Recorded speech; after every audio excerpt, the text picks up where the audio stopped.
Mikroskop.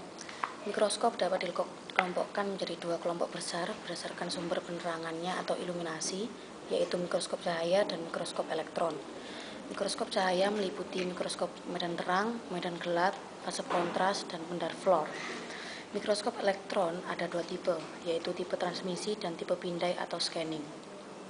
Mikroskop cahaya memiliki dua lensa positif, yaitu lensa objektif dan okuler. Lensa objektif adalah lensa yang terdekat dengan spesimen atau objek, sedangkan lensa okuler adalah lensa yang terdekat dengan mata. Lensa objektif menghasilkan bayangan nyata, kemudian diproyeksikan dan diperbesar oleh lensa okuler sehingga menghasilkan bayangan maya yang tampak oleh mata kita. Biasanya, mikroskop dilengkapi dengan 3 lensa objektif yang mempunyai daya pembesaran 10 kali, 45 kali, dan 100 kali. Perkalian antara pembesaran objektif dengan pembesaran okuler menghasilkan pembesaran total mikroskop. Sumber penerangan pada mikroskop medan terang berasal dari sinar matahari atau bola lampu pijar. Untuk membantu memusatkan penyinaran, mikroskop dilengkapi dengan cermin. Cermin datar biasanya digunakan pada mikroskop dengan sumber iluminasi lampu, sedangkan cermin cekung digunakan untuk mikroskop tanpa kondensor.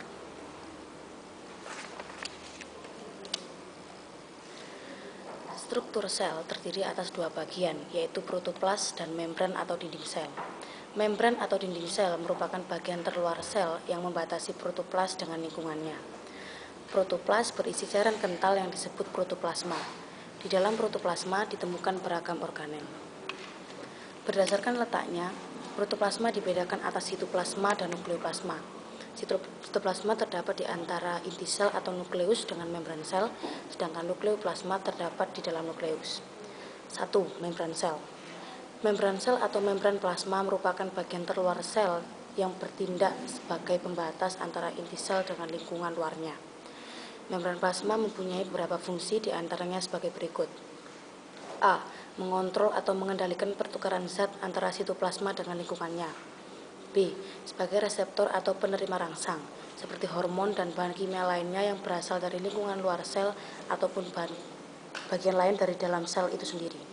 C. Sebagai pelindung sel agar isinya tidak keluar meninggalkan sel.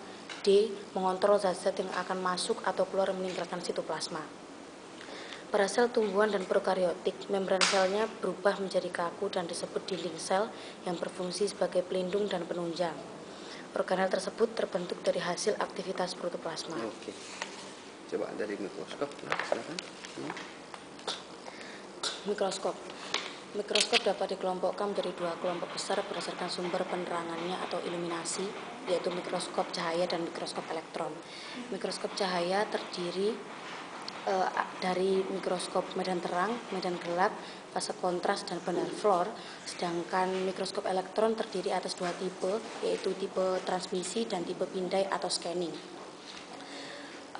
Pada mikroskop cahaya dilengkapi dengan dua lensa positif, yaitu lensa objektif dan lensa okuler. Lensa objektif adalah lensa yang terdekat dengan spesimen atau objek, sedangkan lensa okuler adalah lensa yang terdekat dengan mata.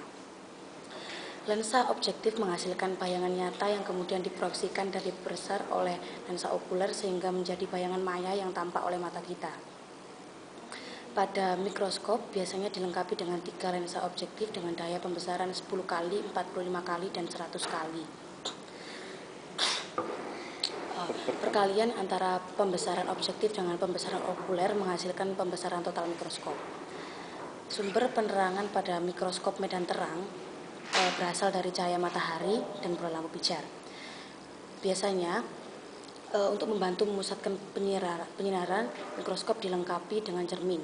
Cermin datar biasa digunakan pada mikroskop dengan sumber iluminasi lampu, sedangkan cermin cekung biasanya digunakan pada mikroskop tanpa kondensor. Oke, lanjut.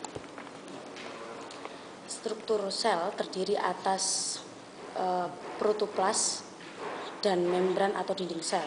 Membran atau dinding sel adalah bagian terluar sel yang berfungsi sebagai pelindung atau pembatas sel agar protoplas tidak keluar dari lingkungannya.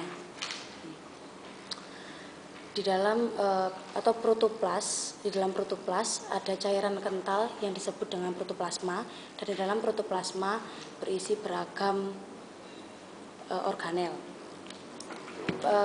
Berdasarkan letaknya, Protoplasma dibedakan menjadi sitoplasma dan nukleoplasma. Sitoplasma terletak di antara inti sel atau nukleus dan membran plasma, sedangkan nukleoplasma terletak di dalam nukleus. 1. Membran sel. Membran sel atau membran plasma adalah bagian terluar sel yang berfungsi membatasi isi sel dengan lingkungan luarnya. Membran plasma memiliki beberapa fungsi, yaitu sebagai berikut. A. Mengontrol dan mengendalikan pertukaran zat antara sitoplasma dengan lingkungannya.